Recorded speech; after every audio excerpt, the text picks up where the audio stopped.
पाहू शकता साहेब.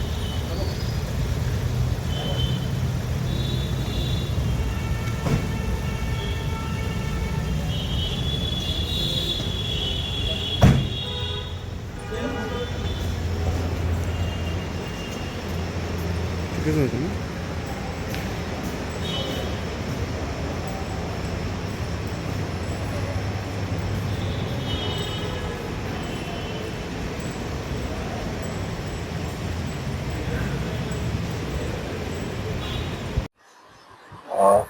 Zone crime 2 च्या टीमने एक रेड केली होती दिनांक 12/4/2026 रोजी. आमच्याकडे तपासाला तो गुन्हा लागलेला होता. IT ॲक्टचा त्यात कलम समाविष्ट असल्याने माझ्याकडे तो तपास आला होता.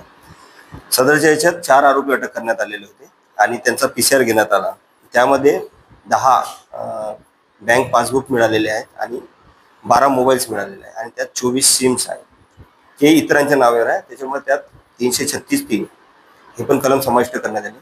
PCR दरम्यान यातील जो मुख्य आरोपी आहे अमन परमानंद पाठक यांच्याकडून आम्ही तपासात त्याचं जे अपार्टमेंट होतं ते सोडून एक दुसरं अपार्टमेंट बोरले लेआउटमध्ये त्यांना एक भाड्याने घेतलेलं होतं आणि तिथं या सट्ट्यासाठी क्रिकेट सट्ट्याची जो वापरणारी रक्कम आहे ती त्यांना लपून ठेवलेली होती. ती आम्ही जप्त केली. ती एकूण 40 लाख रुपये आम्ही जप्त केलेले आहे आणि एक लॅपटॉप जप्त केलेला आहे. आणखी बोगस 9 सिम आम्हाला मिळालेले आहेत. त्याचा पण आमच्याकडे तपास सुरू आहे.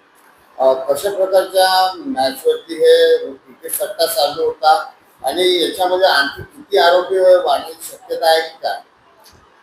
यामध्ये आणखी आरोपी वाढण्याची शक्यता आहे. एसके नावाचा एक आरोपी तो सांगतोय, पूर्ण नाव त्याला माहिती नाही. ते आपलं टेक्निकल तो तपास आहे तो आम्ही करणं सुरू आहे. IPLच्या ज्या मॅचेस आहेत त्यात चेन्नई वर्सेस दिल्ली या टीमची जी मॅच होती त्याच्यावर ते क्रिकेट सट्टा ऑनलाईन बेटिंग करत होते. ड्रीम एक्सचेंज म्हणून ऑनलाईन ॲप आहे, त्यावर तो ऑनलाईन टोकन सिस्टीम वापरला जाते. ते गिरायकाकडून जे प्लेयर्स आहेत त्यांच्याकडून ते पैसे घेऊन दुसऱ्याच्या अकाउंटवर ते त्यात कॉईन भरतात आणि कॉईन नंतर सट्टा लावून ते जिंकल्यानंतर ते कॉईन विकून परत ते रक्कम जी आहे दुसऱ्याच्या खात्यात थ्रू वरती करतात. यात ते बोगस खातेवाल्यांनी वापरलेले आणि बोगस सिम वापरलेले आहेत. आम्ही काही बँकेबाबत माहिती काढलेली आहे. त्यामधील 1 ते 2 आम्ही जेव्हा 2 लोकांना बोलवलं त्यांनी सांगितलं की आम्हाला काही लोन देण्याच्या याच्यासाठी कागदपत्र बघून आमच्याकडून खाते काढण्यात आले आहे. त्याच्यानंतर आम्हाला ते खाते आमच्याकडे दिलेले नाही. हे आरोपी वापरत आहे त्यांना माहिती नाही. आणि एक व्यक्ती जे त्याच्या नावावर 2 खाते आहेत तो व्यक्ती ऍक्च्युली तिथे राहत नाही. आम्ही त्याचा पत्ता शोध काढला तर अशी बोगस पण खाते यांनी काढलेले आहे. पण ते व्यक्तीकडून काढून मग तेही रिक्षावाले किंवा ठेले चालवणारे यांचे अज्ञानतेचा फायदा घेऊन हे यांचे खाते काढतात बोगस.